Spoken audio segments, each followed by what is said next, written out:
Hello students, कैसे हैं सभी लोग। तैयारी ठीक ठाक चल रही सभी लोगों की। तो बच्चों, अभी हम लोगों ने इलेक्ट्रोस्टैटिक की सीरीज में इलेक्ट्रिक फील्ड पार्ट 1, पार्ट 2 और पार्ट 3 के वीडियोज स्टडी किए। उसमें हम लोगों ने इलेक्ट्रिक चार्ज से लेकर के पूरा इलेक्ट्रिक फील्ड के, इलेक्ट्रिक लाइन ऑफ फोर्सेस के जो कॉन्सेप्ट हैं उनको क्लियर किया। उसके बाद में ग्रुप ऑफ चार्जेस का इलेक्ट्रिक फील्ड कैसे निकाला जाता है, ये सारी चीजें हम लोगों ने पढ़ ली। ठीक है, जिन लोगों ने ये सारे वीडियोस के नोट्स ना बनाए हों वो पहले इनके नोट्स तैयार कर लें और फिर आगे नए लेक्चर की तरफ बढ़ें, जिससे आपको पूरा टॉपिक अच्छी तरह क्लियर होगा। और एक बात और ध्यान से, एग्जाम के लिए रिवीजन जरूर करते रहें। अगर आपका टाइम टू टाइम रिवीजन होता रहेगा तो आप बहुत अच्छे नंबर स्कोर करोगे और जरूर आप सिलेक्ट होगे। ठीक है, तो चलिए आज हम लोग अपना नया टॉपिक स्टार्ट करते हैं, इलेक्ट्रिक डाइपोल अर्थात वैद्युत द्विध्रुव। ठीक है, सभी लोग कॉपी पेन निकाल लें। आज हम लोगों को जो टॉपिक स्टडी करना है उसका क्या नाम है, इलेक्ट्रिक डाइपोल अर्थात वैद्युत द्विध्रुव। ध्यान से पढ़ें। जो नए बच्चे इस समय वीडियो को देख रहे हैं, जिन्होंने चैनल को सब्सक्राइब नहीं किया है वो सब्सक्राइब कर लें और बेल आइकन को भी दबा दें, जिससे आने वाले सारे वीडियोस की नोटिफिकेशन आपको टाइम टू टाइम मिलते रहें और मन लगा करके फिजिक्स की तैयारी करें। एक ऐसा इंपॉर्टेंट सब्जेक्ट जो कंपटीशन एग्जाम के लिए बहुत महत्वपूर्ण होता है, इसलिए बारीकता से कॉन्सेप्ट के साथ फिजिक्स को तैयार किया करें और कुछ भी टफ नहीं होता, इस बात को दिमाग से निकाल के हटा दें। रिवीजन आपका जितना अच्छा होगा, फार्मूले पे कमांड आपकी जितनी ज्यादा अच्छी होगी, आपकी तैयारी उतनी ही बेहतरीन होगी। ठीक है बच्चों, तो डाइपोल आखिर होता क्या है, इसको बोलते हो वैद्युत द्विध्रुव। जिन बच्चों ने पढ़ रखा है 12th में, जिन बच्चों ने क्या पढ़ा तो सब लोगों ने होगा, लेकिन चलो फिर से उस चीज को देखते हैं हम लोग। तो डाइपोल अर्थात वैद्युत द्विध्रुव। बेटा, डाइपोल में जाने से पहले आपको पता होने चाहिए मॉलिक्यूल्स की प्रॉपर्टी। जो अणु होते हैं जिनको मॉलिक्यूल कहते हो, उनको दो कैटेगरी में बांटा जाता है। एक को बोला जाता है पोलर और एक को क्या कहते हो, नॉन पोलर। मेरी बात ध्यान से सबको समझ में आ रही है। एक मॉलिक्यूल क्या होता है, पोलर मॉलिक्यूल अर्थात ध्रुवीय अणु, और एक क्या होता है, नॉन पोलर, जिसको क्या बोलते हो, अध्रुवीय अणु। तो कितने प्रकार के मॉलिक्यूल होते हैं बेटा, दो प्रकार के। एक को हम लोग बोलते हैं पोलर मॉलिक्यूल, ठीक है, इसको क्या बोला जाता है, ध्रुवीय अणु। हिंदी मीडियम इंग्लिश मीडियम दोनों के विद्यार्थी ध्यान से समझें। और दूसरे को हम लोग क्या बोलते हैं बेटा, non polar molecule. Non polar को आप लोग क्या बोलते हो, अध्रुवीय अणु। कोई जल्दबाजी नहीं, टॉपिक को पढ़ने में बहुत ध्यान से रिवीजन किया करो। ठीक है, बेस जितना अच्छा होगा, जल्दबाजी में अगर कोई काम करोगे तो बिगड़ जाएगा, इसलिए ज्यादा अच्छा है धैर्य के साथ जीवन में हर कार्य करने चाहिए और पढ़ाई भी धैर्य के साथ ही करनी चाहिए। तो एक होता है पोलर मॉलिक्यूल और एक क्या होता है, नॉन पोलर मॉलिक्यूल। क्या दोनों में डिफरेंस है जानते हो, सभी लोग जानते हो कि जो मॉलिक्यूल होता है उसके सेंटर पे एक होता है न्यूक्लियस, जिसको हम लोग बोलते हैं नाभिक, ठीक, और उसके चारों ओर जो इलेक्ट्रॉन्स होते हैं वो सर्कुलर ऑर्बिट में इस प्रकार चक्कर लगाते हैं। याद है, इसको हम लोगों ने क्या बोला, यहां पर मैं कोई एक इलेक्ट्रॉन दिखा देता हूं ऐसे, यहां पर भी इलेक्ट्रॉन, ठीक है। इलेक्ट्रॉन क्या होता है, इलेक्ट्रॉन एक फंडामेंटल चार्ज पार्टिकल है। न्यूक्लियस में क्या होते हैं, न्यूक्लियस में पॉजिटिव चार्ज मींस प्रोटॉन्स और न्यूट्रॉन्स होते हैं। दिस इज द न्यूक्लियस, इसको नाभिक कहा जाता है। ठीक है, और ये इलेक्ट्रॉन हो गया। इतनी बात सभी को समझ में आ गई। कई सारे परमाणुओं से मिलकर क्या बनता है, अणु। Many atoms are combined to each other and makes a molecule. तो हम ये भी कह सकते हैं कि एटम के अंदर ये व्यवस्था होती है, परमाणु के अंदर, और या तो आप कह दो कि मॉलिक्यूल में भी ऐसा होता है। इसमें कोई कंफ्यूजन वाली बात नहीं है। तो अब इस बात को ध्यान रखना कि ऐसे मॉलिक्यूल जिसमें पॉजिटिव चार्ज का जो सेंटर हो, जो धनावेश का जो केंद्र हो और जो ऋणावेश का केंद्र हो, centre of positive and negative charges, वो आपस में क्या करता है, कोइंसाइड करता है। देखो ऐसे, जहां पर न्यूक्लियस का सेंटर हो वहीं पर इलेक्ट्रॉन का सेंटर हो, दोनों की एक्सिस कॉमन हो। चलो ये मैंने एक्सिस बना दी, आपको दिख रहा होगा, दिस इज द एक्सिस। तो ऐसे मॉलिक्यूल जिसमें पॉजिटिव और निगेटिव चार्ज दोनों एक ही सेंटर पे हो, दोनों एक ही एक्सिस पर हो, इनको हम लोग बेटा क्या बोलते हैं, इनको बोलते हैं नॉन पोलर मॉलिक्यूल अर्थात अध्रुवीय अणु। ठीक है, तो नॉन पोलर की आपको पहचान समझ में आ गई होगी। नॉन पोलर का क्या मतलब होता है? अध्रुवी। अध्रुवी का मतलब क्या हुआ? ऐसे मॉलिक्यूल जिसमें पॉजिटिव और निगेटिव चार्ज दोनों एक ही जगह लाई करें, दोनों का सेंटर एक ही हो, दोनों का केंद्र एक हो, उसको हम लोग क्या बोलते हैं? नॉन पोलर मॉलिक्यूल अर्थात अध्रुवी अणु। नॉन पोलर का मीन्स यहां पर मैं लिख देता हूं फिर से, अध्रुवी अणु, किसी को भी दिक्कत नहीं होनी चाहिए पढ़ने में, क्लियर। और दूसरे वो मॉलिक्यूल होते हैं जिसमें पॉजिटिव और निगेटिव चार्ज दोनों के सेंटर सेपरेट हो। मेरी बात आपको समझ में आ रही है? जिसमें पॉजिटिव और निगेटिव चार्ज दोनों के सेंटर सेपरेट हो, पृथक हो, आइसोलेट हो, एक दूसरे से अलग अलग हो। जैसे यहां पर ये चार्ज है पॉजिटिव, क्लियर। पॉजिटिव चार्ज का मतलब क्या बेटा? मैंने बताया था आपको, न्यूक्लियस, और यहां पर क्या है? इलेक्ट्रॉन। तो बस आप इस डायग्राम को देखो ध्यान से, ये आपको स्फेरिकल दिख रहा होगा, है ना। यहां पर जो मॉलिक्यूल बनाया वो स्फेरिकल, और यहां पर थोड़ा फ्लैटेंड बना दिया है, ठीक है। अभी आप आगे भी पढ़ोगे कैपेसिटी अर्थात धारिता में ये चपटा क्यों हो जाता है, under the effect of electric field. तो अगर आप यहां पर इलेक्ट्रॉन की एक्सिस देखो तो इलेक्ट्रॉन की एक्सिस ये है, और न्यूक्लियस की एक्सिस देखो तो न्यूक्लियस यानी नाभिक की अक्ष ये है। दोनों की अक्षें क्या हैं? अलग अलग। दोनों के सेंटर अलग अलग हैं, दोनों के केंद्र अलग अलग हैं, दोनों के केंद्र आपस में संपाती नहीं है। संपाती का मतलब कोसेंट्रल्ड। तो ऐसे मॉलिक्यूल जहां पर न्यूक्लियस और इलेक्ट्रॉन के सेंटर एक दूसरे से सेपरेट हों, एक दूसरे के सेंटर आपस में कोइंसाइड ना करें, अलग अलग हों, ऐसे मॉलिक्यूल को हम लोग क्या बोलते हैं? पोलर मॉलिक्यूल, अर्थात इनको हम लोग बोलते हैं ध्रुवीय अणु। ठीक है, तो आई होप आपको पूरी बात समझ में आ गई होगी कि पोलर और नॉन पोलर में क्या डिफरेंस है। कितने टाइप के मॉलिक्यूल होते हैं? दो टाइप के, एक को क्या बोला जाता है? पोलर, दूसरे को नॉन पोलर। दोनों में सेंटर ऑफ मास का डिफरेंस है, ठीक है। सेंटर ऑफ मास अर्थात द्रव्यमान केंद्र भी आप कह सकते हो, जिसको मैं सेंटर बोल रहा था। तो क्या दोनों में डिफरेंस हुआ, जल्दी से बताएं।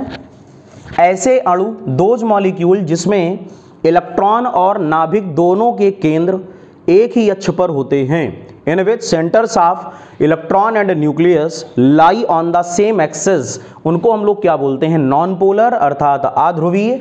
और ऐसे मॉलिक्यूल जिसमें इलेक्ट्रॉन और न्यूक्लियस दोनों के सेंटर क्या होते हैं? दोनों के सेंटर अलग अलग होते हैं, दोनों के केंद्र अलग अलग होते हैं, दोनों की axis separate from each other, एक दूसरे से अलग अलग होती है।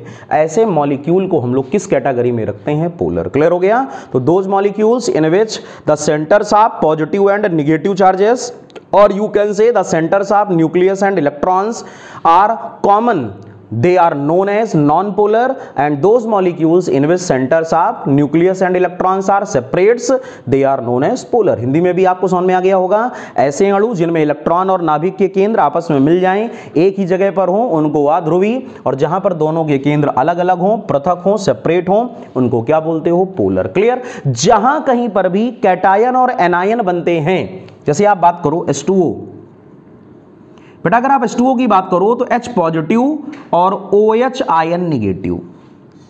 बात आपको समझ में आ गई? सभी लोग जानते हो इसको बोलते हो कैटायन। कैटायन मतलब धनावेश। इसको आप क्या बोलते हो? एनायन। एनायन का मीन्स क्या हुआ? ऋणावेश। तो वाटर मॉलिक्यूल में कैटायन और एनायन का फॉर्मेशन होता है। इसमें पॉजिटिव चार्ज अलग हो जाता है और हाइड्रोक्सिल आयन यानी नेगेटिव चार्ज अलग हो जाता है। इसलिए हम लोग कह सकते हैं कि water molecule is the example of polar molecule, अर्थात ये ध्रुवीय अणु का उदाहरण है। क्लियर? आपको समझ में आ गया होगा मैं क्या कहना चाहता हूं।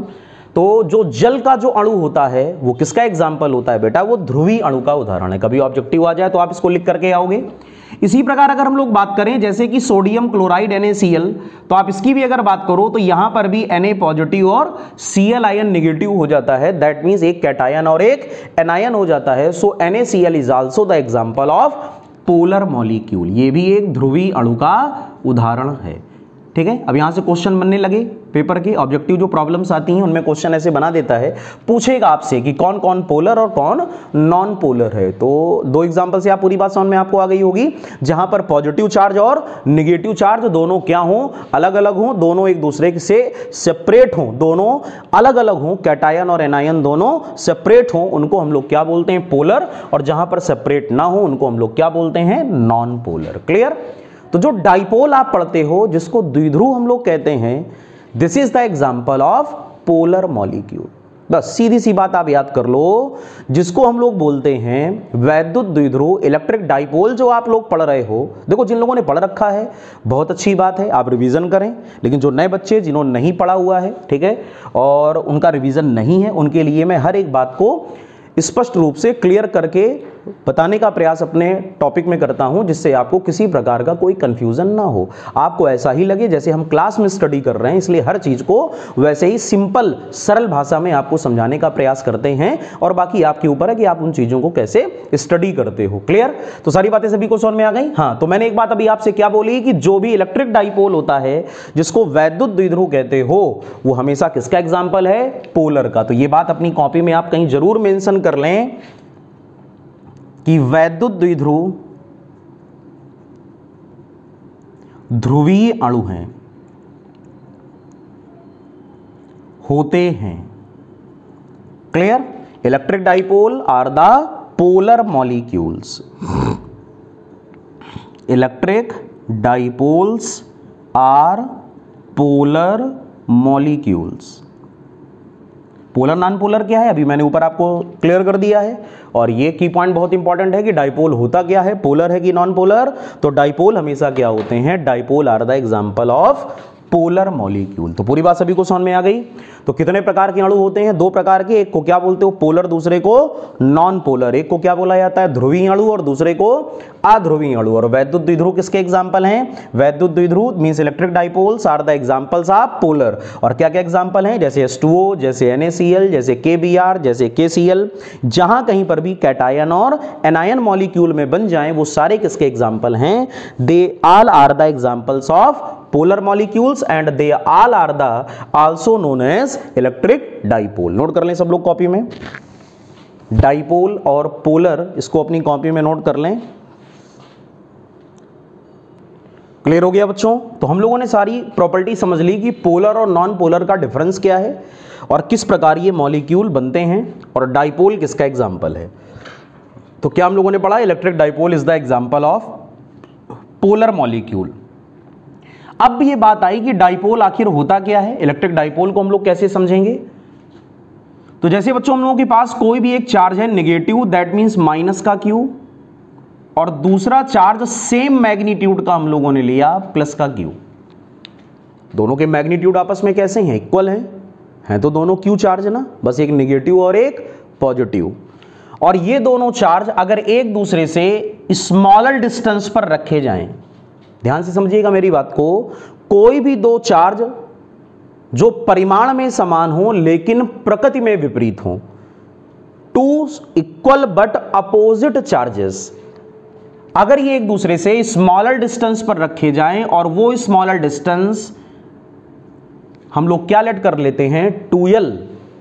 ठीक है, 2l भी लेट कर सकते हो, 2r भी ले सकते हो, r भी ले सकते हो। ये कोई जरूरी नहीं कि आप 2l ही हर बार लेट करो, लेकिन ज्यादातर जो प्रचलित है वो मैं आपको बता रहा हूं कि कोई भी एक ऐसा system, any system of charges which have two equal but opposite charges, one is minus Q and another is plus Q and they are separated at a smaller distance apart. कोई भी दो समान लेकिन विपरीत आवेश अगर एक दूसरे से अल्प दूरी पर रखे हों, तो ऐसा अरेंजमेंट क्या कहलाता है? वैद्युत द्विध्रुव, या इसी को हम लोग क्या बोलते हैं? Electric dipole. ठीक है, डाइपोल सभी को समझ में आ गया? क्या होता है डाइपोल? वैद्युत द्विध्रुव किसे कहते हैं? It is a system of two equal and opposite charges. यह दो समान लेकिन विपरीत आवेशों का एक अरेंजमेंट है। ठीक है, और ये दोनों चार्ज एक दूसरे से बहुत ही थोड़ी सी दूरी पर रखे होते हैं। इसको हम लोग क्या बोलते हैं? इलेक्ट्रिक डाइपोल, अर्थात इसको हम लोग क्या बोलते हैं? वैद्युत द्विध्रुव। तो पॉइंट ए पर चार्ज क्या रखा है? माइनस Q, पॉइंट बी पर चार्ज क्या रखा है? Plus Q। और जितने भी ऐसे मॉलिक्यूल हैं जिसमें एक कैटायन और एक एनायन हो, वो सारे किसके एग्जाम्पल हैं? They all are the example of electric dipole. वो सब वैद्युत द्विध्रुव के उदाहरण हैं। जैसे for the example of water molecule, अभी मैंने आपको पढ़ाया, जो जल का अणु है, that means H2O, this is the example of electric dipole. दूसरा एग्जाम्पल मैंने आपको क्या बताया? जैसे कि हाइड्रोजन क्लोराइड मींस HCl। अगला क्या बताया, जैसे सोडियम क्लोराइड NaCl। उसके बाद क्या होगा, जैसे पोटेशियम ब्रोमाइड मींस KBr। उसके बाद में क्या होगा, सोडियम आयोडाइड। या आप कोई भी एग्जांपल ऐसे ले लो जहां पर एक कैटायन और एक एनायन बने, they all are the example of electric dipole. इनको वैद्युत द्विध्रुव के नाम से जाना जाता है।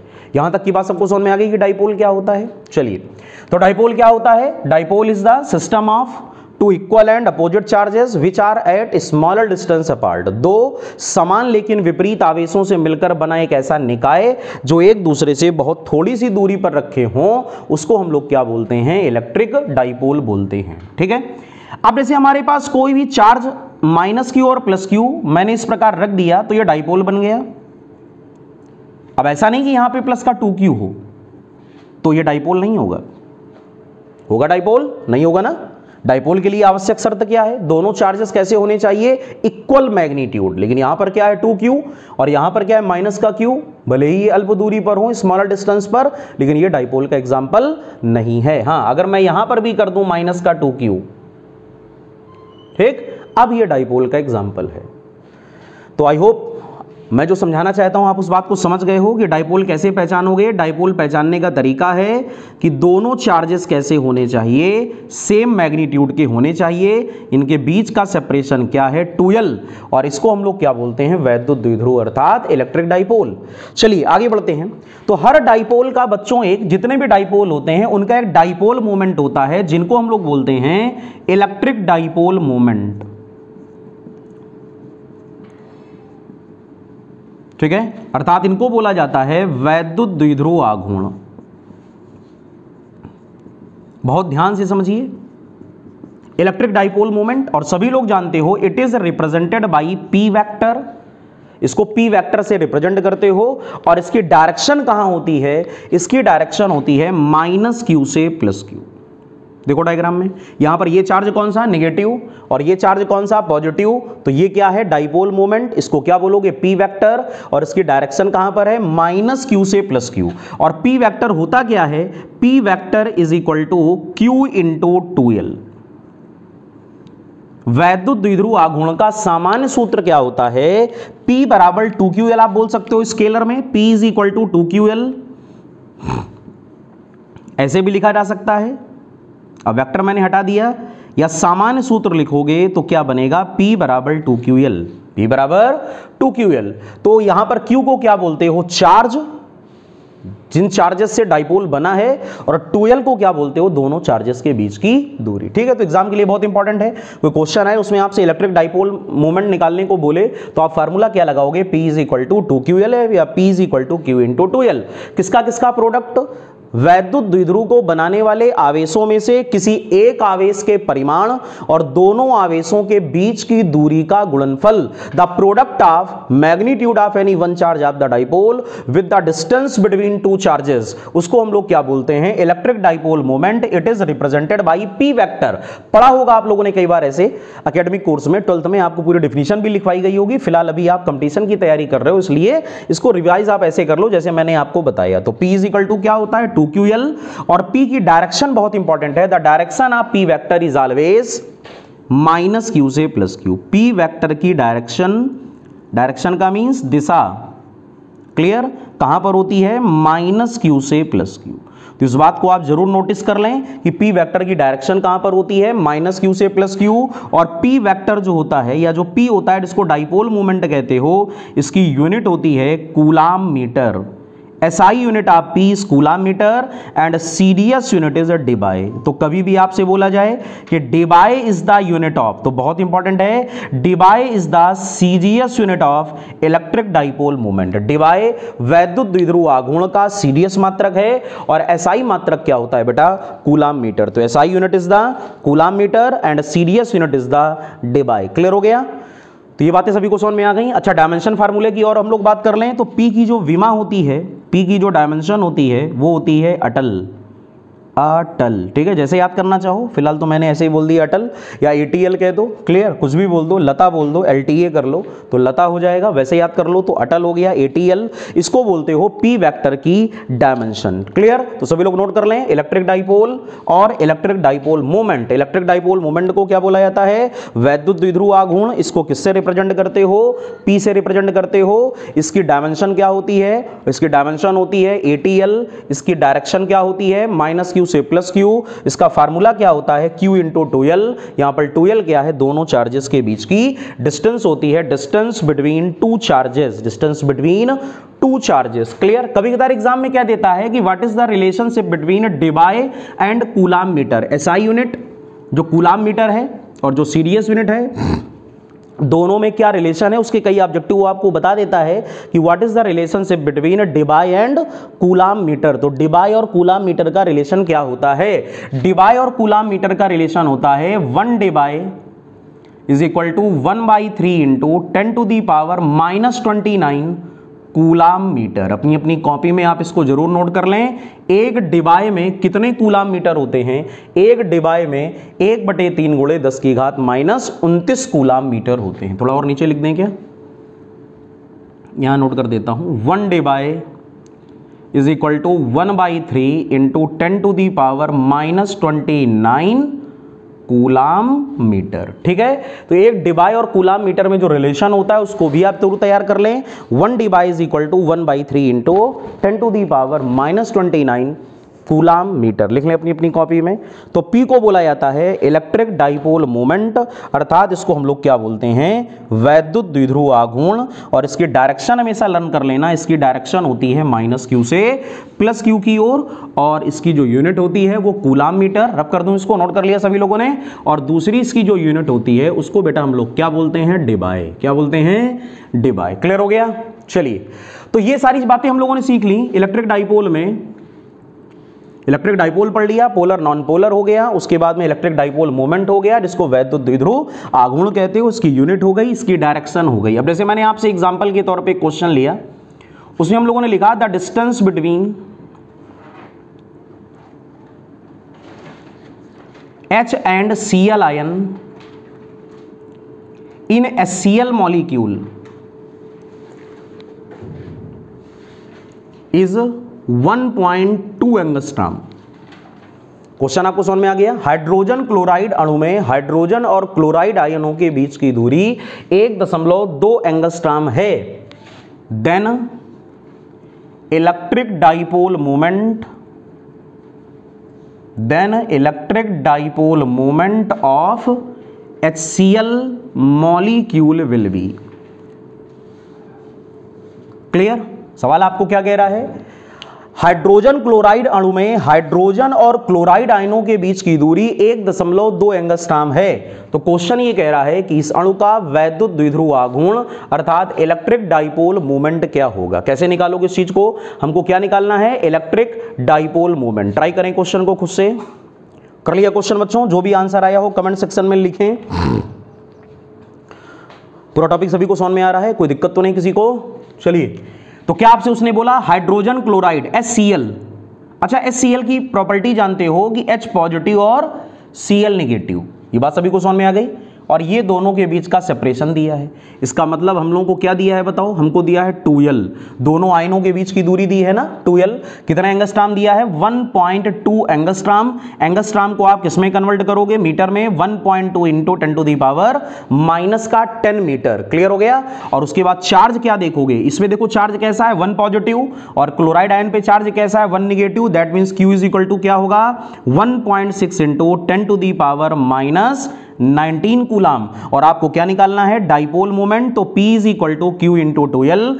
Q की जगह बच्चों आप क्या रखोगे? 1.6 इंटू 10⁻⁻19 और 2l की जगह आप क्या रखोगे? 1.2 इंटू 10⁻⁻10। बस आप मल्टीप्लाई करा लो और इसकी यूनिट क्या होगी? Coulomb metre. इतना तो काम कर ही ले जाओगे सब लोग। कोई प्रॉब्लम किसी को? ये सेंटीमीटर नहीं है, ये कूलाम मीटर है। पूरा पूरा लिख दें क्या?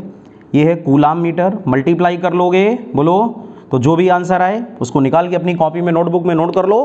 क्वेश्चन आपको समझ में आ गया होगा कि किस प्रकार P के क्वेश्चन को सॉल्व किया जाता है। फार्मूला क्या लग गया? P is equal to 2QL। Note कर लो जल्दी से कॉपी में।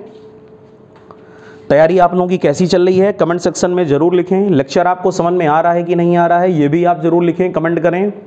और जो नए बच्चे इसमें वीडियो को देख रहे हैं वो लोग चैनल को सब्सक्राइब करें। जल्दी से नोट कर लें क्वेश्चन को। नेक्स्ट क्वेश्चन बच्चों ध्यान दें, क्वेश्चन क्या कह रहा है, 3 charges are kept on the vertices of equilateral triangle then find electric dipole moment of the triangle. 3 आवेश चित्र के अनुसार समबाहु त्रिभुज के शीर्षों पर रखे हुए हैं। क्वेश्चन कह रहा है समायोजन का वैद्युत द्विध्रुव आघूर्ण क्या होगा। ठीक है, जिन बच्चों को क्वेश्चन लगाया हुआ है वो जल्दी से आंसर दें, जल्दी से कमेंट सेक्शन में आंसर को लिखें, बाकी लोग खुद से ट्राई करें। आगे आंसर बेटा, यहां पर चार्ज कौन सा है -q, यहां पर कौन सा प्लस का 2q और यहां पर भी चार्ज कौन सा -q। समबाहु त्रिभुज है, जानते हो इक्विलैटरल ट्रायंगल है, बहुत इंपॉर्टेंट क्वेश्चन है, कई बार पेपर में पूछा जाता है। ईस्ट साइड प्रत्येक भुजा कितनी स्मॉल है, समबाहु त्रिभुज की तीनों भुजाएं बराबर होती हैं। अगर हम लोग इस चार्ज +2q को, बेटा ध्यान समझना, चार्ज +2q को अगर हम लोग +q लिख दें तो टोटल चार्ज तो अभी कितना है प्लस का 2q। लेकिन अब इस अरेंजमेंट में डाइपोल तैयार हो गए। अभी डाइपोल नहीं समझ में आ रहा था कौन सा डाइपोल नहीं है, लेकिन जब मैंने इसको ब्रेक कर दिया 2q को +q में, तो अब यहां पर डाइपोल हमको समझ में आ गए। कौन कौन से डाइपोल होंगे, -q से +q एक डाइपोल ये होगा, ठीक, और -q से +q एक डाइपोल ये होगा। तो कितने डाइपोल हो गए बोलो, यहां पर 2 डाइपोल हो गए। यहीं पर लिखने क्या बगल में +q, समझ तो जाओगे कि +2q को ब्रेक किया गया है। तो एक डाइपोल हो गया -q से +q, इसका डाइपोल मोमेंट हो गया p1 वेक्टर माइनस से प्लस, और एक डाइपोल हो गया -q से +q और इसका डाइपोल मोमेंट हो गया p2 वेक्टर। बोलो ये बात सभी को समझ में आ गई। तो कितने डाइपोल हैं इस सिस्टम में, 2 डाइपोल हैं। ये डाइपोल तो नहीं होगा ना, कुछ लोग को इसको भी बना रहे हो डाइपोल, कह रहे हैं ये भी तो डाइपोल है, सर छोड़े दे रहे हैं।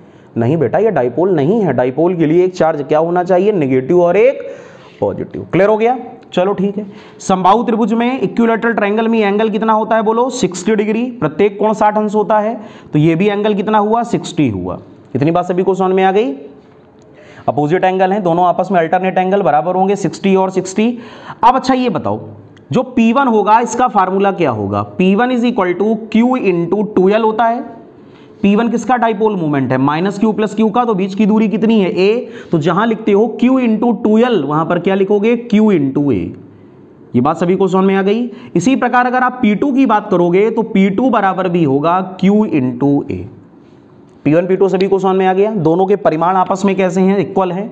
दोनों के मैग्नीट्यूड आपस में कैसे हैं, बराबर हैं। इसका मतलब क्या होगा, P1 = P2 और मैंने इनको P मान लिया अपनी तरफ से। नाउ लेट, अब वेक्टर प्रॉपर्टी लगा, तो 2 वेक्टर अगर एक दूसरे से 60 डिग्री पर हों, याद करो वेक्टर में क्या पढ़ा था, अगर 2 वेक्टर ए और बी एक दूसरे से थीटा एंगल पर हों तो रिजल्टेंट डाइपोल मोमेंट या रिजल्टेंट वेक्टर कैसे निकलता है, फार्मूला क्या होता था, R = √a² + b² + 2ab cos θ। इसी प्रकार हम लोग क्या निकालेंगे, रिजल्टेंट अर्थात परिणामी इलेक्ट्रिक डाइपोल मोमेंट, ठीक, रिजल्टेंट इलेक्ट्रिक डाइपोल मोमेंट। और फार्मूला क्या लगाओगे, PR √, क्या लिखोगे बोलो, P1² + P2² + 2P1P2 cos 60। ये बात आपको समझ में आ गई। बोलो P1 = कितना है P, तो अंडर रूट के अंदर क्या रखोगे P² + P² + 2P × P means P² cos 60 1/2। बोलो अंडर रूट के अंदर क्या आया, P² + P² + P², that means 3P², और 3P² को रूट से बाहर निकालोगे तो क्या आएगा P√3। और P हम लोगों ने किसको एलर्ट किया है, P1 और P2 को, जिनकी वैल्यू क्या है Q × A। That means question का एक और आंसर आ गया √3QA।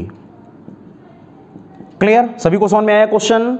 क्या क्वेश्चन का आंसर होगा बोलो बेटा, P√3 या फिर √3QA। मेथड तो आपको क्लियर हो गया होगा कैसे क्वेश्चन लगाना था। सबसे पहले हम लोगों ने क्या किया, इस पूरे ट्रायंगल में ये ढूंढा, ये सिलेक्ट किया कितने डाइपोल हैं, तो हमको ये पता चला यहां पर 2 डाइपोल हैं, -q से +q, -q से +q, माइनस कोई डाइपोल नहीं होता, कभी बना मत देना, ध्यान रखना। और चूंकि ये इक्विलैटरल ट्रायंगल है तो एंगल कितना 60, ये भी एंगल कितना 60। अब हम लोगों ने पहले P1 P2 का फार्मूला लगाया, P = q × 2l। 2l क्या होता है, दोनों चार्ज चार्जेस के बीच की दूरी, तो मैंने a रख दिया, यहां पर भी q इंटू a रख दिया, दोनों के मैग्नीट्यूड इक्वल है तो इनको p मान लिया, और दो वेक्टर अगर एक दूसरे से थीटा एंगल पर हो तो रिजल्टेंट का फार्मूला लगा दिया, p1 square plus p2 square plus 2p1 p2 cos theta. आगे कहानी जानते हो, होशियार हो, समझदार हो, लाजवाब हो। क्लियर? नोट कर लो जल्दी से आंसर को और कमेंट करके बताओ कि क्वेश्चन आपको समझ में आया कि नहीं आया। यार कमेंट जरूर किया करो, वीडियो को देखने के बाद चुपचाप मत बैठ जाया करो, ये जरूर बताया करो कि तैयारी कैसी लगी। सामने मास्टर अपनी जान फूंक रहा है, टॉपिक में पूरी दम लगाए दे रहा है, ध्यान रखना, और आप लोग शांति से बैठ जाते हो, इसका कोई मतलब तो नहीं है ना। तो कमेंट करके जरूर बताया करो कि तैयारी कैसी चल रही है, या जो आपको टॉपिक पढ़ाया गया, जो डिस्कशन कराया जा रहा है, वो आपको समझ में आया कि नहीं आया। अच्छे बच्चों की तरीके अपने विचार जरूर व्यक्त किया करें, और जिन लोगों ने चैनल को सब्सक्राइब नहीं किया वो सब्सक्राइब भी करें, और अपने फ्रेंड्स को भी बताएं, अपने दोस्तों को भी शेयर करें, जिससे वो भी दूर घर बैठ करके भी अपनी तैयारी को आसानी से कर सकें। क्लियर? सभी लोगों का फायदा होना चाहिए। जब पढ़ेगा इंडिया तभी आगे बढ़ेगा इंडिया। जल्दी से कर लो, फटाक से नोट कर लो क्वेश्चन को। कर लिया बेटा? तो इसी प्रकार के और भी इंपॉर्टेंट क्वेश्चंस मैं अभी आगे आपको लगवाऊंगा। आज ये वीडियो जो पूरा बनाया गया है, इसमें एक टॉपिक हम लोग लेके चलें, इलेक्ट्रिक डाइपोल पार्ट 1। डाइपोल के 2 वीडियो बनेंगे, दोनों आप तैयार अगर कर लोगे तो आपका इलेक्ट्रोस्टैटिक में डाइपोल पूरा प्रिपेयर हो जाएगा। अच्छी तरह मन लगा करके इसी प्रकार आप तैयारी को करते रहें, जिससे आप अपने कंपटीशन एग्जाम में जब भी आपका पेपर हो, जैसा कि अभी तो आगे होने वाला ही एग्जाम, और कुछ बच्चों के एग्जाम अभी आगे पेंडिंग में है, उनकी डेट अभी आगे आने वाली है, और जिनकी डेट आ गई है वो लोग तैयारी में अच्छी तरह लग जाएं, पूरी जी जान लगा दें, मेहनत करें, जी तोड़ के मेहनत करें जितना ज्यादा हो सके। कोई इफ और बट अपनी लाइफ में मत छोड़ना। एक बात मेरी हमेशा याद रखना, जितना ज्यादा हो सके आलस्य को त्याग करके भरपूर प्रयास करो, ताकि आगे चल के फ्यूचर में सोचने को ना रह जाए कि मौका मिला होता, काश। ये काश शब्द आपकी लाइफ में ना आए कि यदि मौका मिला होता, यदि और समय होता। तो क्यों नहीं मेहनत कर रहे हो? टाइम है तो, समय है तो, अब कब मेहनत करना चालू करोगे? इसीलिए मैं बार बार कहता रहता हूं, लगातार मेहनत को करते रहो, और अपने YouTube चैनल के साथ जुड़े हो तो फायदा तो आपका होगा ही, इसलिए आप लगातार मेहनत को करते रहें और टॉपिक को समझते रहें। ठीक है बेटा? तो बस आज की चर्चा यहीं पर समाप्त करते हैं। पूरा टॉपिक आपको क्लियर हो गया होगा। नेक्स्ट टॉपिक इलेक्ट्रिक डाइपोल का सेकंड पार्ट लेकर हम लोग जल्दी उपस्थित होंगे, जल्दी हाजिर होंगे, और तब तक आप लोग इन सारे वीडियोस को तैयार करें। जिन्होंने चैनल को सब्सक्राइब नहीं किया सब्सक्राइब करें, और लगातार तैयारी को करते रहें। जय हिंद, जय भारत।